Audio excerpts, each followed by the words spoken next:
الأول كان ممكن تشوف جريمة وتقف تتفرج عليها وانت عاجز انك تقدر تعمل حاجة تثبت بيها حق واحد مظلوم. يعني كنا بنمشي في الشارع نشوف مثلا حد بيسرق واحدة ست وهي ماشية موتوسيكل وعليها حد بيخطف من واحدة شنطة، واحد بيعتدي على واحد، بيعتدي على طفل، بيعتدي على واحدة ست.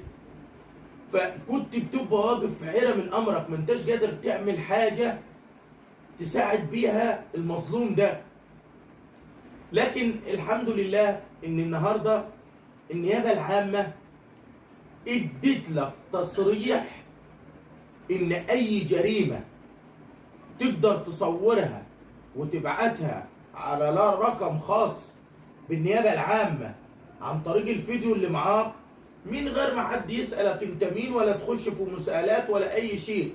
انت شفت جريمه فصورتها فبعت على الرقم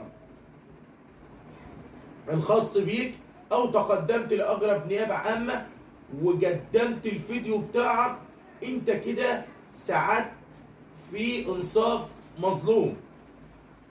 والاهم انك انت دلوقتي بتحاول تساعد معانا ومع النيابه ومع الشرطه للحد من الظواهر المنتشره، وهي اعمال البلطجه اللي بقت ظاهره جدا واعمال الاعتداء. يعني انت لما بتقعد على مواقع التواصل الاجتماعي وتتصفح بتلاقي فيديوهات غريبة. انا شفت بعيني فيديو لواحد بيكب على واحدة ست مية نار في توك توك. شفت ان الشباب بيعتدوا مثلا على طفل صغير وبيضربوه بمطاوي بخناجر ومش عارف ايه.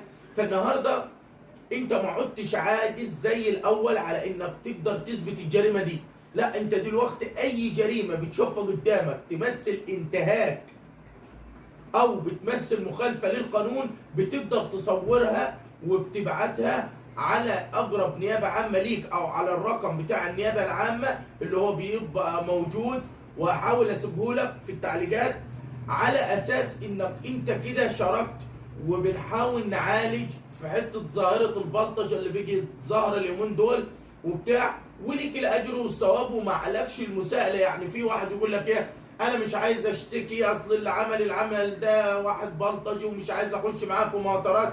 لا انت دلوقتي بتسيب الفيديو محدش بيسالك ان ده مين، وحتى لما بيتقبض عليه ما بيقولش للشخص ان فلان اللي اشتكاك او مش فلان اللي اشتكاك، فانت في مأمن. ولكن انت بتعمل عمل بتنصر فيه مظلوم، زي ما قال الرسول عليه الصلاة والسلام انصر اخاك ظالما او مظلوما. انتظرونا في فيديو جديد ومعلومة جديدة.